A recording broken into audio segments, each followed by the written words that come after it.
for Children's Moment. All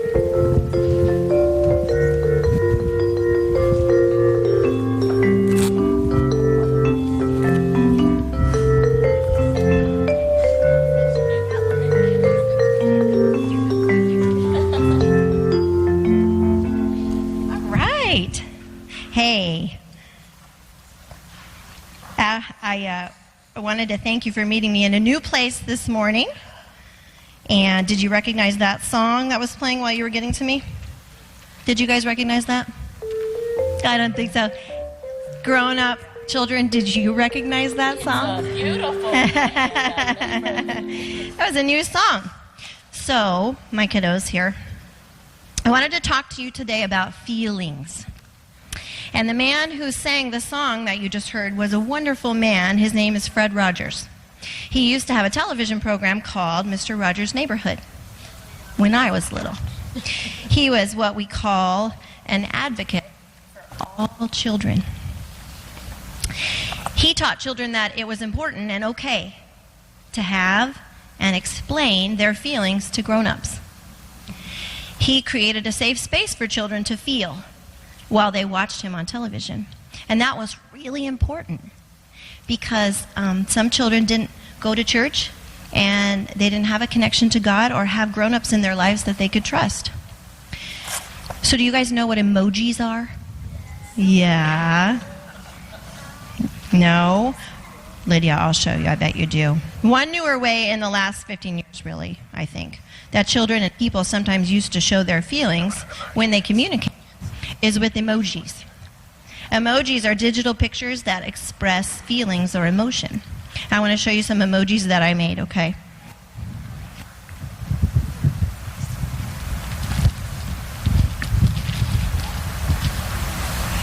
What's this one, do you think, this emoji? Yeah, this emoji means you're feeling what? Angry. Yeah, that's mad and angry. That's right, Lydia. Yeah, sometimes.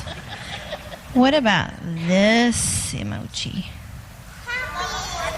Well, this is even stronger than that, Lydia. It's love. See those hearts? Aww, it makes you do that. What about this emoji? Scared, yeah. Fearful, a little bit scared. Do you feel that way sometimes? Sure, of course. What about this one? It's upside down on purpose. What is that? Silly. It's silly. It's silly. It's silly. What about this one? Yeah. Yeah. Sometimes we feel sad. Boy, oh boy. Put out this one. Happy. Yeah, good job. Pat yourself on the back and say, ooh, I am so smart. Oh, the angry one. You could relate to that. You know, we can all relate to that sometimes. So, listen, all of you guys, you're all allowed to have lots of different feelings and at lots of different times. And you're allowed to talk about those feelings out loud. Our feelings are a big part of how God made us, and they can guide us to protect ourselves and love ourselves and be kind to others and love others. Sometimes our feelings seem overwhelming. They're too big. They seem like they're too much. They get really big, right? But if we tell our grown-ups about them, we can manage those feelings and understand more about ourselves and even the people around us. The way out of any emoji or emotion that you are feeling and don't want to feel anymore is love and kindness. And I want to remind you all that you can talk. Asher, I want to remind you of something. I want to remind you that you can talk or pray to God anytime you want about your feelings. And your grown-ups will help you with that too. And Mr. Rogers, that wonderful man I told you about, he said this. He said, anything that's human, like your feelings, is mentionable. And anything that is mentionable, that means we talk about it, can be more manageable. That means we deal with it. When we can talk about our feelings, they become less overwhelming, less upsetting, and less scary. And the people we trust with that important talk, like your grown-ups or God, can help us know that we are not alone. Let's have a prayer. God, I ask you to intervene in the lives of these littlest among your children when they're sad, confused, frustrated, scared, angry, and also when they are joyous, happy, and silly, and laughing. Guide their feelings toward love of themselves, kindness toward others, and straight to your loving acceptance. Amen. Please walk outside of the circle, and you may go to your teacher and worship and wonder slowly and carefully. And thank you.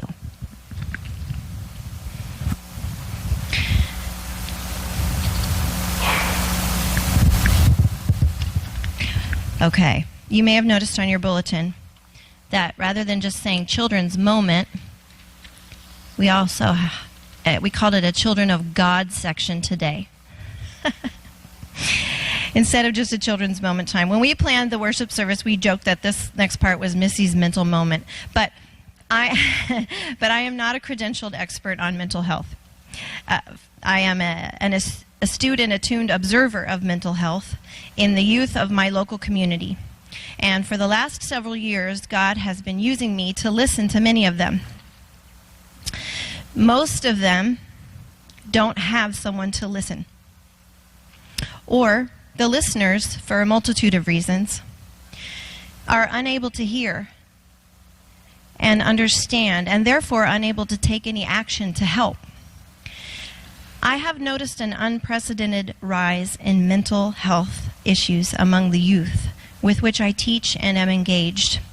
And I have noticed a parallel of increased depression and severe anxiety in America, young and old alike.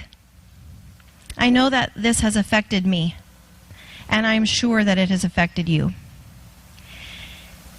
According to the CDC, 7.4% of children aged 3 to 17, that's approximately 4.5 million, have a diagnosed behavior problem. That's a brain disorder. Behavior problems are brain disorders.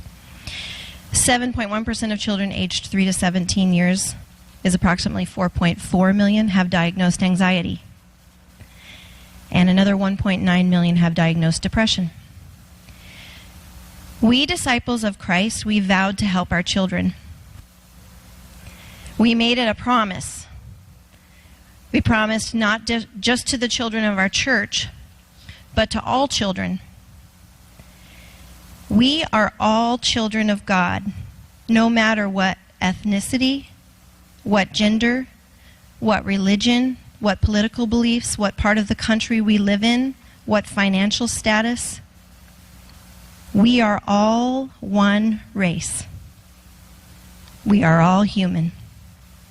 God made us to be loving first, but we are loving last. And it's affecting the mental health of the nation. So I guess what I wanted to say to all of you slightly older children is this. I believe that for peace, i.e. mental wellness, we must let love bring us back to each other. I believe it so strongly I had it tattooed on my arm. We who have God in our lives and know that God has us, we are freed up to be good listeners. We are able to give the love that we've been given so abundantly by God and bestow it upon the poorest and the most oppressed around us. We disciples are called now in 2019, right now, to love our sisters and brothers. And we must exercise that call to the best of our ability because the souls of our race are crying out in need. And we are all equally deserving of God's love, to receive it and to give it.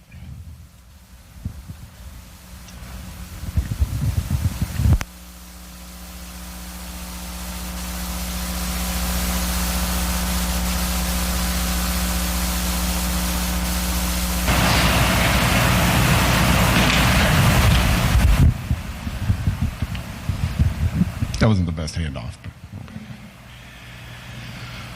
So let's look at our scripture reading today from James, 1 James 2 through 4. My brothers and sisters, whenever you face trials of any kind, consider it nothing but joy, because you know that the testing of your faith produces endurance.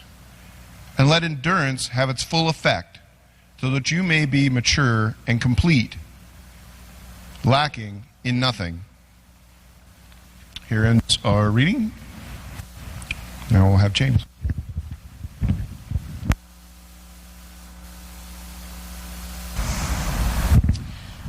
Before James starts, I would like Deborah to lead us in prayer over James. Anyone that would like to lay hands on James before he starts, I would be truly appreciated. I am so proud of my son. He's had so many struggles with his addiction, but he has conquered those through God and through support of all my family members and everybody that loves him. And everybody, there's been people that don't even know him, have prayed for him through this addiction. And I just pray for him every night, every day, every moment.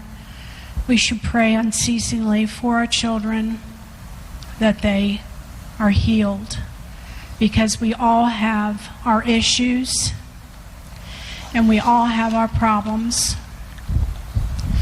But James has conquered, and he will continue to conquer this. I'm very proud of you, James. Thank you. Okay.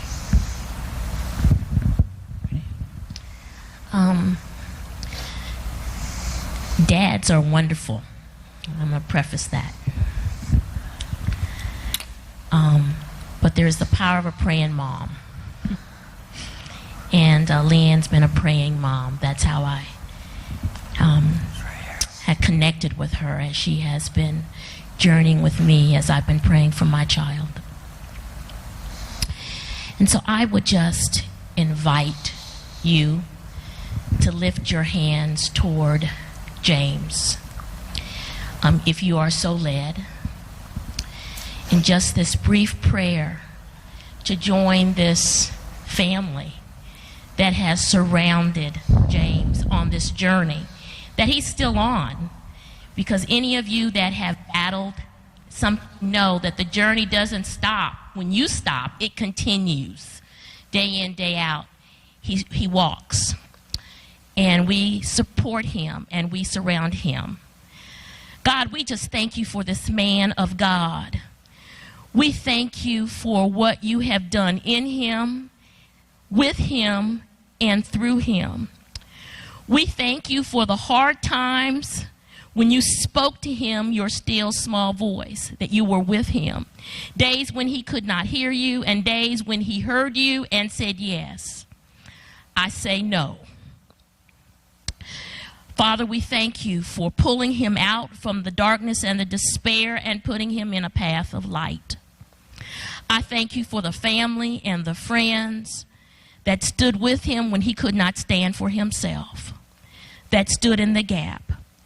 And I thank you now for this journey that he is on in wholeness and in health. I thank you for the lives that he is touching about the power of God, and where, when you say yes to Jesus, where you can go. I thank you for the words that he will speak to us today. And I ask that our hearts might be open and made ready to receive what this man of God will speak to us. Touch his heart, touch his tongue, touch his mind, even as you're touching his life. And open our hearts and our minds to receive from him, because he's got something for us to hear and to receive. And God will give you the praise and the glory. In Jesus' name, amen. Amen. Thank you very much.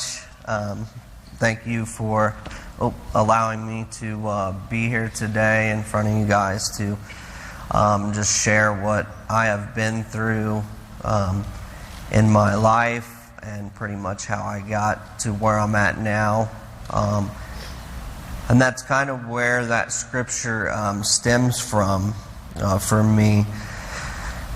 At the times of going through a lot of struggling and, trials, tribulations, temptations, I didn't really understand why I was going through them at the time.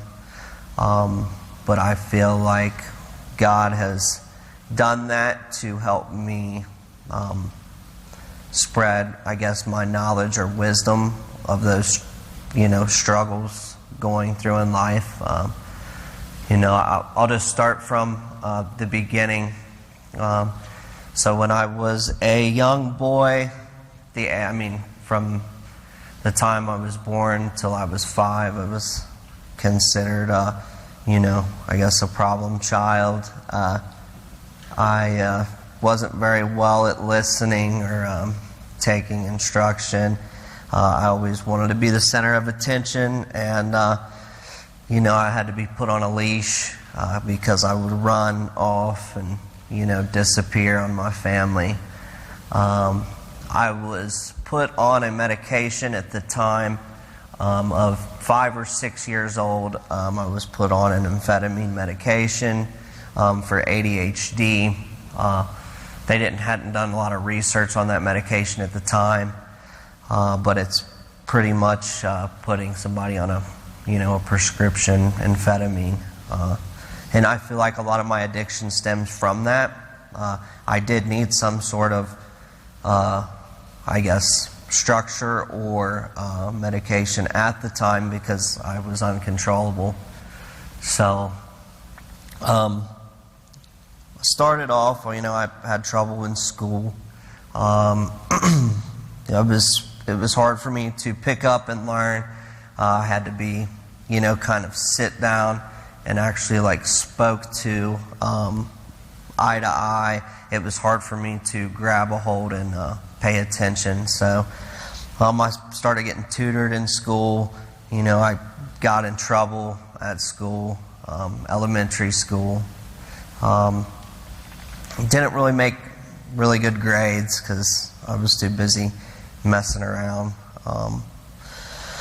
Then I got into, I was at the age, I was always raised in church, and I thank my mother and my aunt for that, for being able to create a relationship with God at such a young age and understand, the Bible. So I remember when I was at the age of 13, I had a good life growing up, big family, 2 sisters, 1 brother, great mother, great father. And at the age of 13, you really don't understand a lot. So my biological parents had, got a divorce. I didn't really understand it at the time. I just remember it. I didn't want to be any different. And at the time, I didn't really understand that it was what was best because I was just thinking of how my life would be, not really, how somebody else's, because I was at such a young age.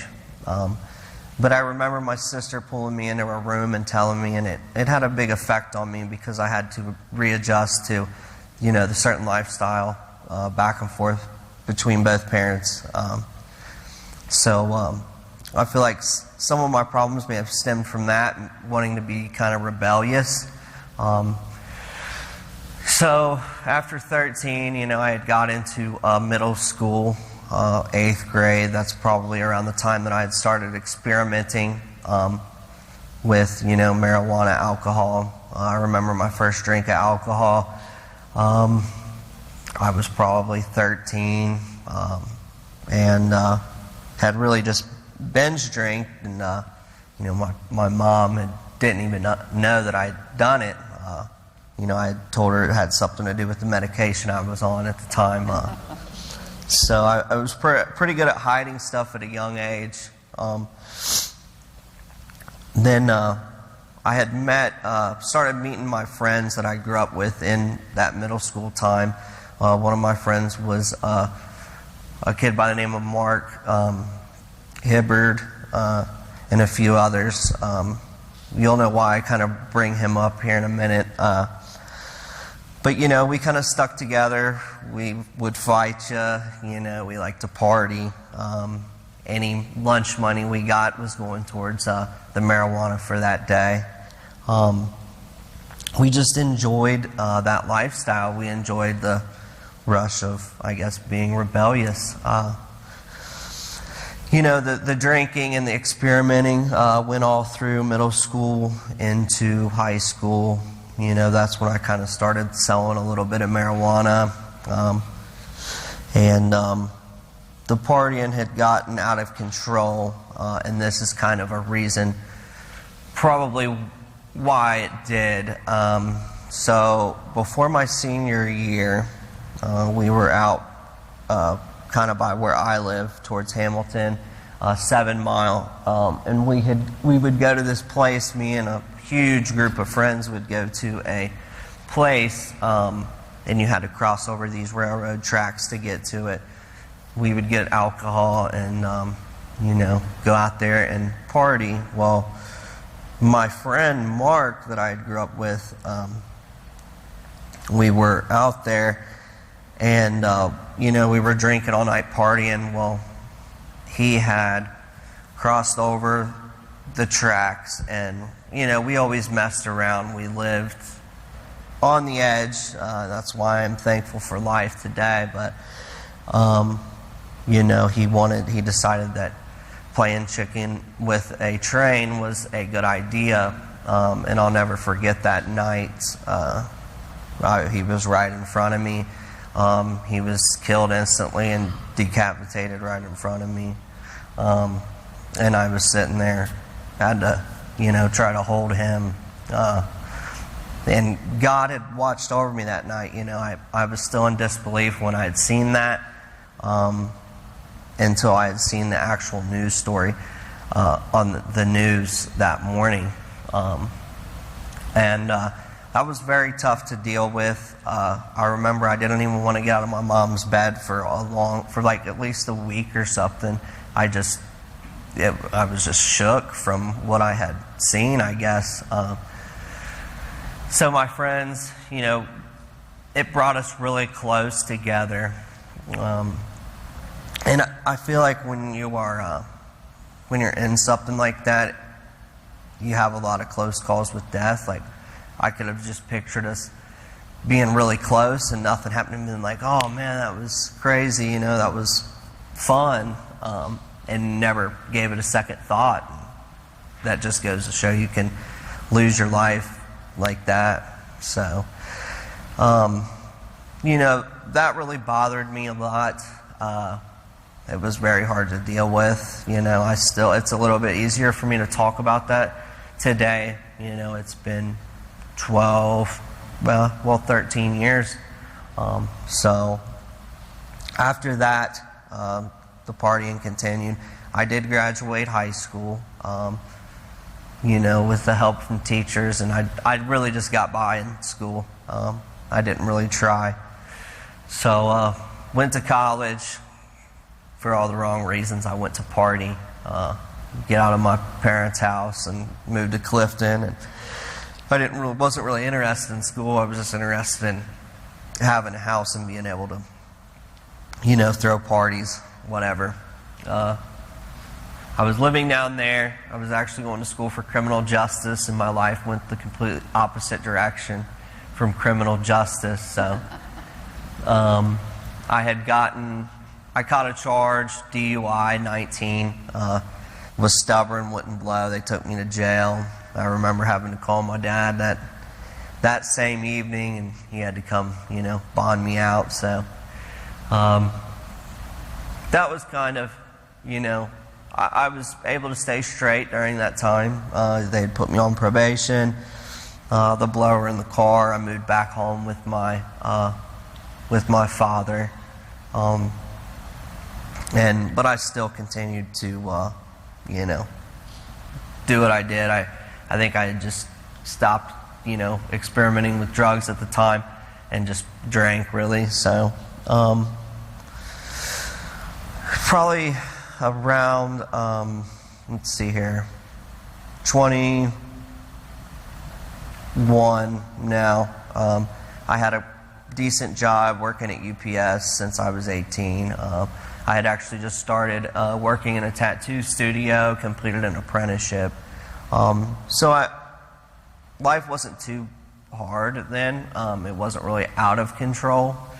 But I still had struggles, just like anybody else.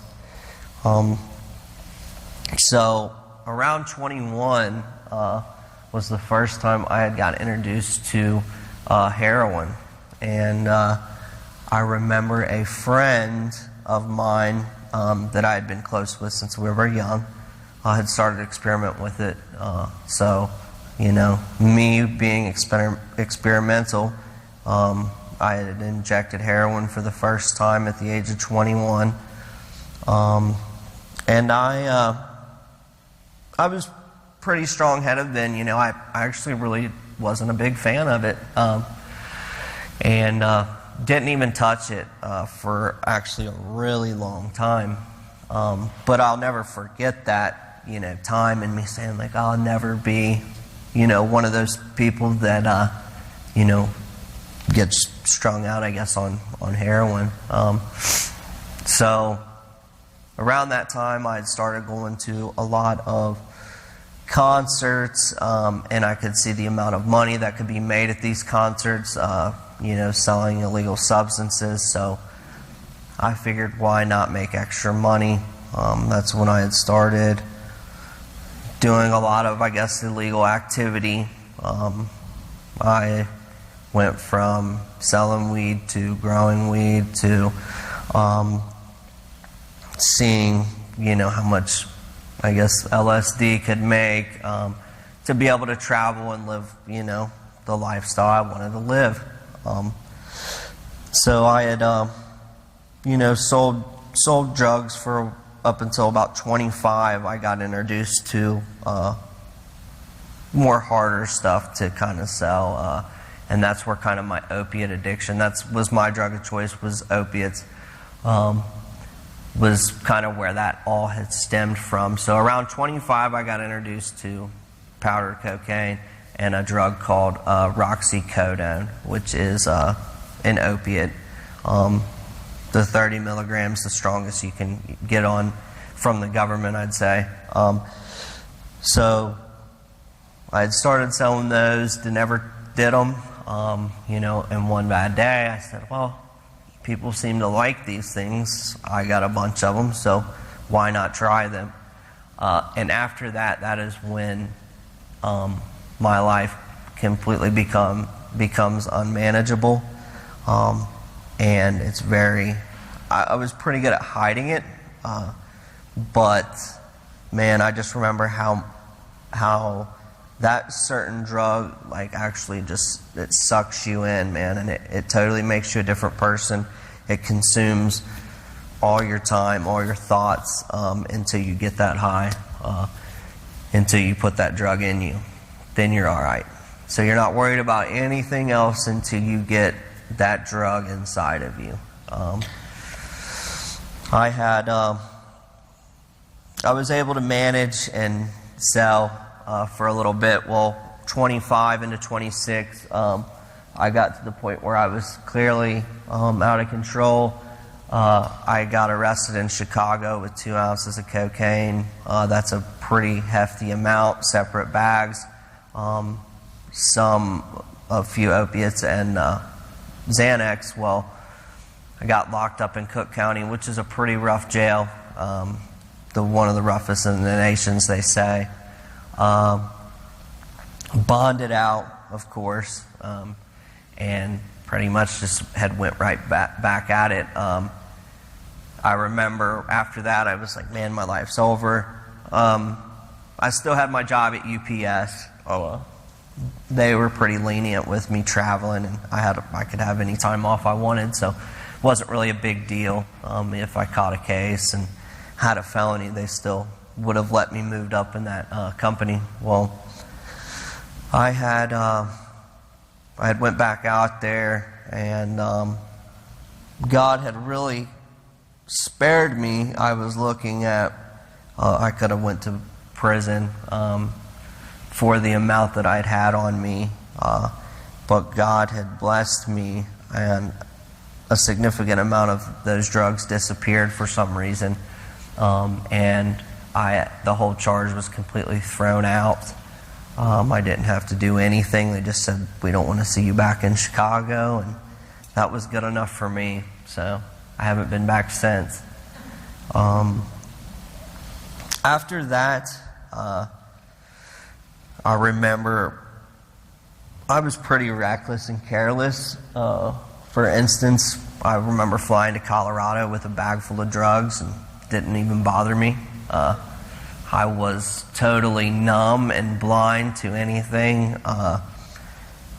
It was just, I lived on the edge and didn't even know I was.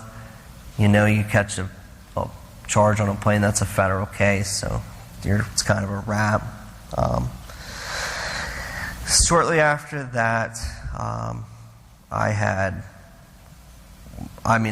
was getting high every day on opiates, plus anything else that I had. I was still working. I remember it was around Christmas time. I forget the actual year, but this is about 26. Yeah, about mid 26. I was driving a UPS truck, man, and I just remember I was so not getting enough sleep because I was partying so much. I actually had wrecked a truck under the influence, and I'm very thankful I did not kill or hurt anybody because it was pretty bad driving a 23-footer straight truck. So I had dodged a bullet. You know, God had really been with me at that time. They didn't even drug test me, and I was high as a kite, I remember.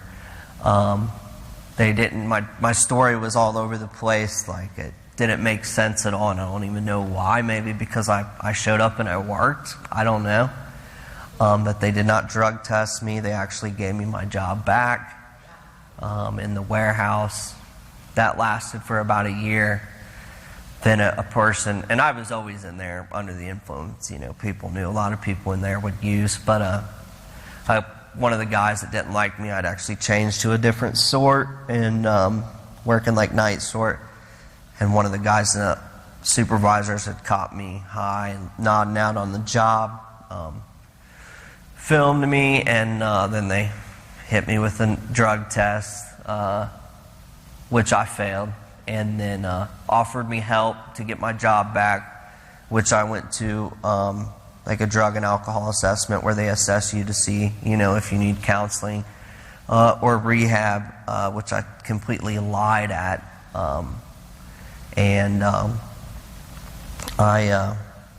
went back, and I actually had cleaned up. I'd stayed at my brother's house, and I went cold turkey and dried out, and you know, I was able to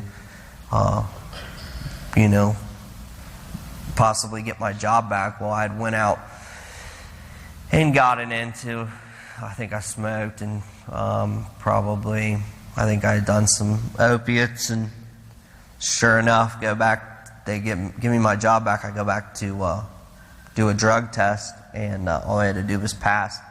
Well, I had used a synthetic urine, and it was too hot.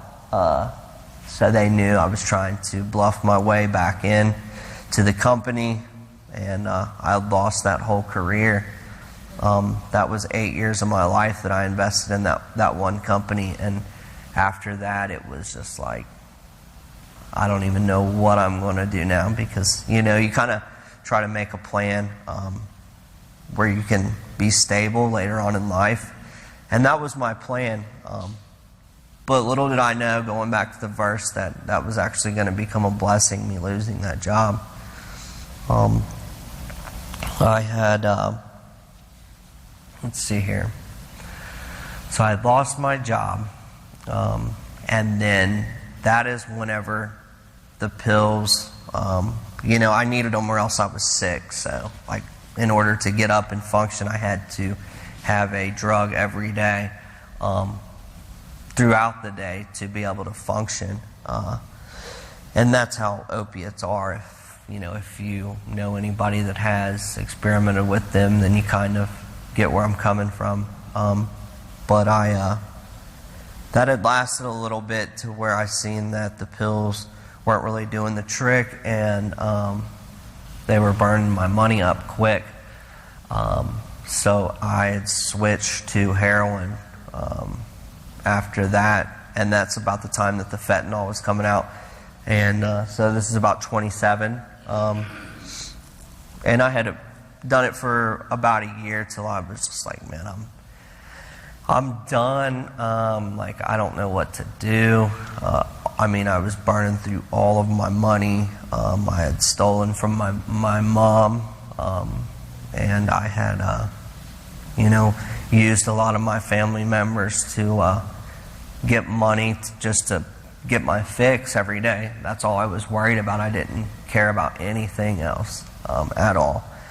And that's not me. So I had came to my father. I don't know, something had just spoke to me one day.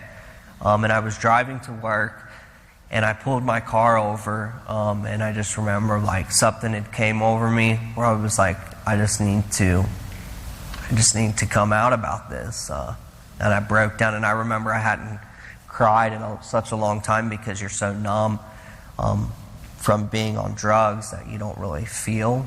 That's why a lot of people turn to them. So I remember driving straight to my dad's house that evening before work, and having to tell my father that I abuse heroin and I'm a junkie. I don't know what to do. My back's against the wall. I need help. So I think that was God speaking to me to help me get better. So the next day I was leaving on a plane to Florida. And I was getting high all the way up till I got on that plane.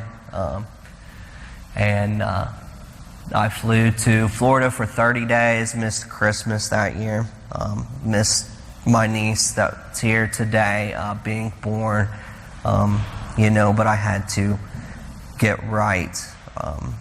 And I didn't know that was going to be the end for me.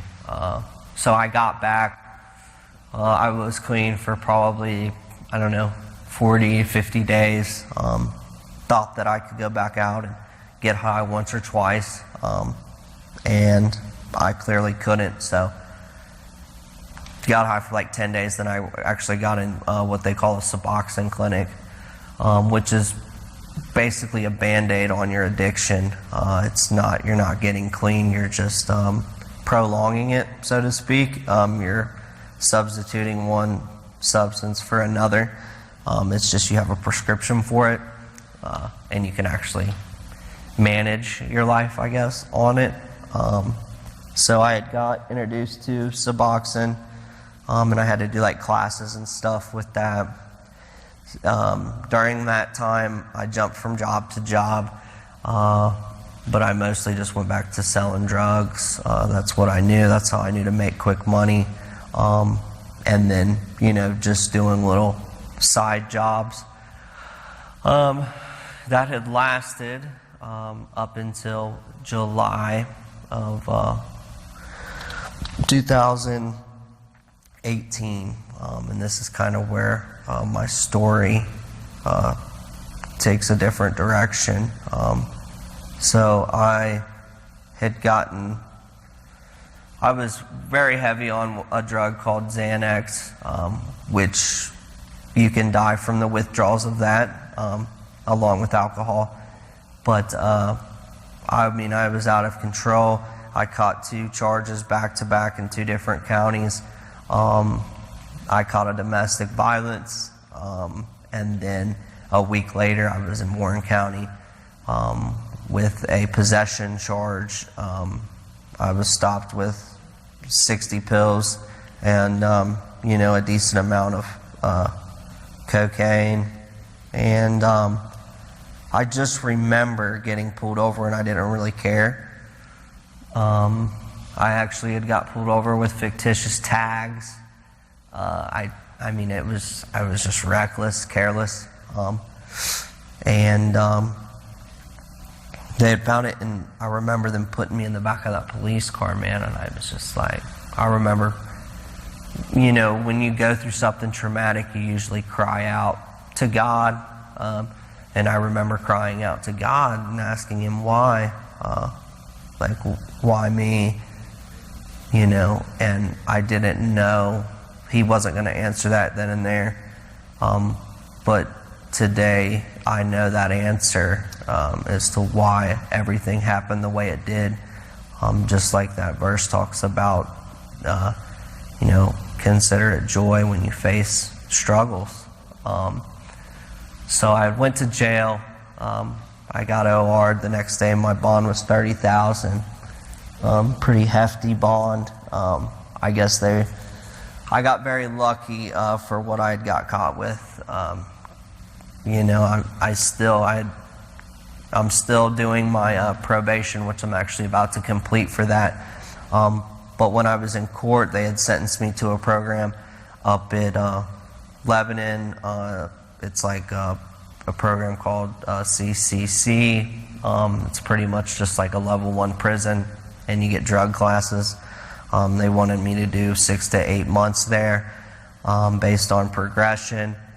So that day, my dad had showed up to every single court date, and that was a very rough thing for me to see, just because I had felt so guilty, and I was incarcerated for probably 5 months, you know, going to trials and trying to figure out what was going to go down. And I'm actually blessed that it happened when I went to my first court date after my indictments. I went and they had dropped me, and you know, I failed for everything. They said they were surprised I was not dead, and I went to jail that day, October 1st of 2018, and it was rough. I was sick. I started getting high again after I caught that charge. I got off my medication. I stopped caring. I was done. Really, I didn't care if I was 6 feet under at that point. I had no relationship with my family. I was lost. You know, I just threw in the towel almost. So they locked me up. I was very sick. I remember having seizures, pretty bad in there. So anyways, to get back to whenever I got sentenced, when my dad stood up and spoke in court and said, hey, is there any way that you can we do something different? Does my son have to do this program? Maybe he has something else in mind? And I didn't really know what the Genesis program was. I just know that they were going to give me outpatient. At least that's what I thought. And so that's what I was aiming for. Well, I had called, and I mean, this went on for a month, so I had already gotten sentenced, and I had to sit and wait at least 2 more months getting everything worked out. But that, you know, my probation officer actually seen how patient I was, so it worked out for me. I got into Genesis. It was a 90-day program where it's a faith-based program in Hamilton. And I just remember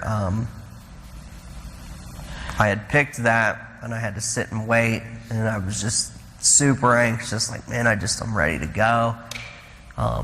You know, my sleep schedule was just getting back to normal, and I was really just getting comfy to doing, you know, time. So I was ready to get out. I went to Genesis, and I just remember me being an addict. Usually it's hard to be satisfied, and I remember getting there, and I was just like, man, I don't know about this place. It's not super nice, fancy, whatever. And at the time, I didn't realize, like, it's not what you see. It's the way God works through things. And that program was such a huge blessing.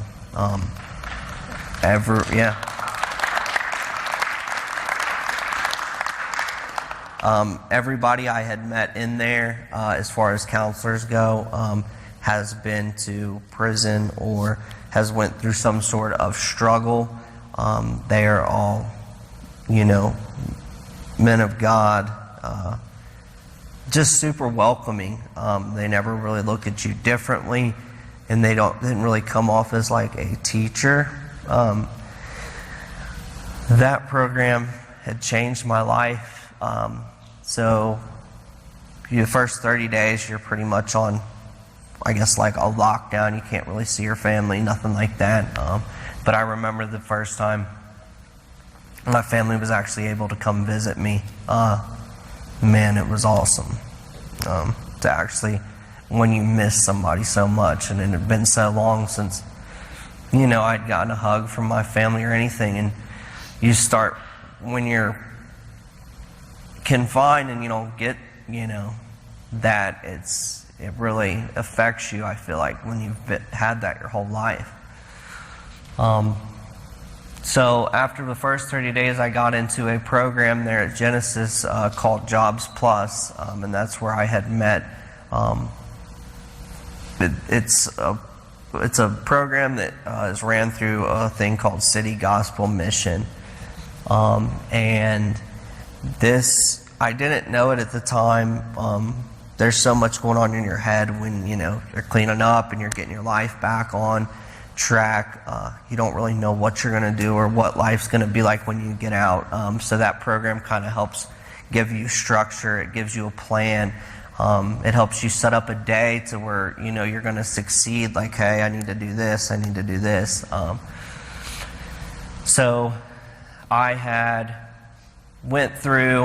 graduated the program, everything. I did really well there. I made friends.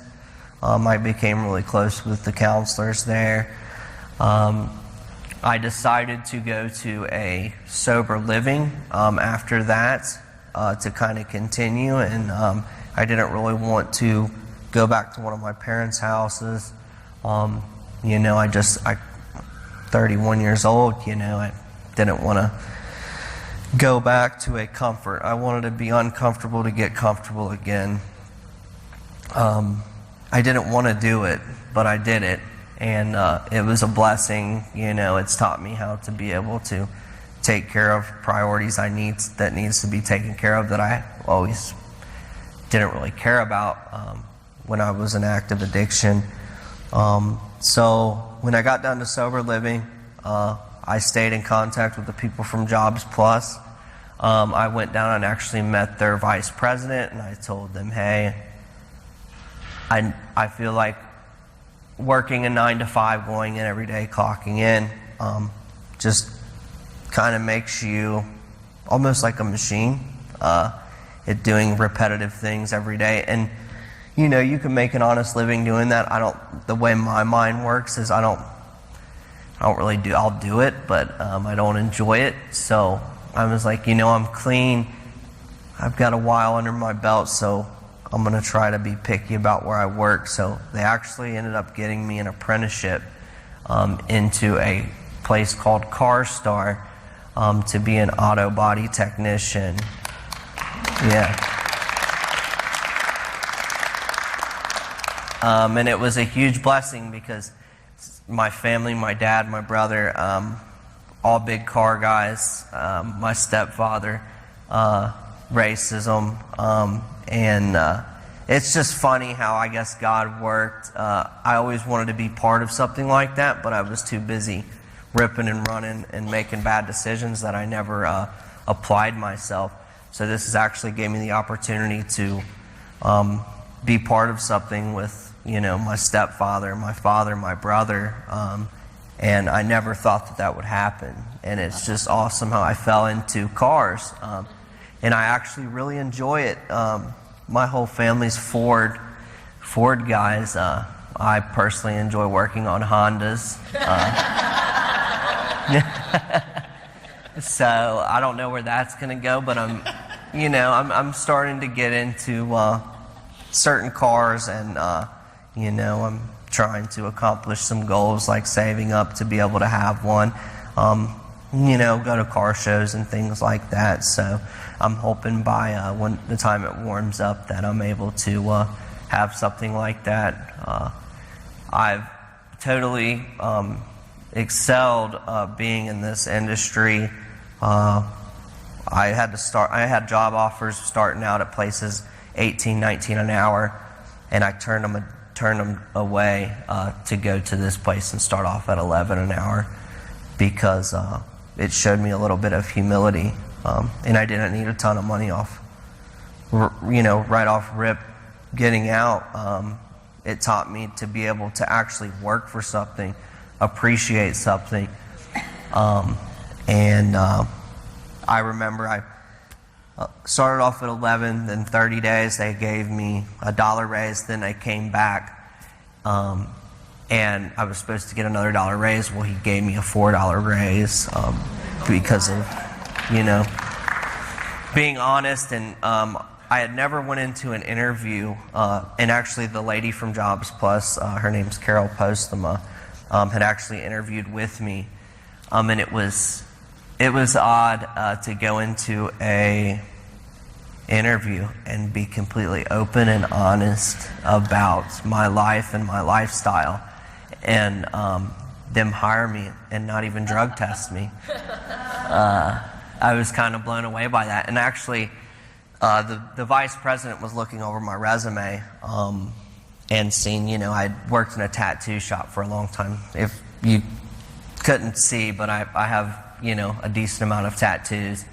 And it was just funny that I had went to my interview and they had made me one resume without the tattoo shop. We decided to, probably take that off there. Well, I had forgot that one, and all I had was the ones with the tattoo shop. Well, I go in and I just give it to him. He's like, "Oh man, really?" And the owner pulls up his sleeves, and he's actually an ex-pastor too, and he's got sleeves, and he's like, "Oh, I love tattoos," and we just started talking, and yeah, right. I was like, man, that worked out. So. And it's cool today. I can still go back to Genesis, and I show those guys that don't really have much. I was lucky enough to be able to have a family.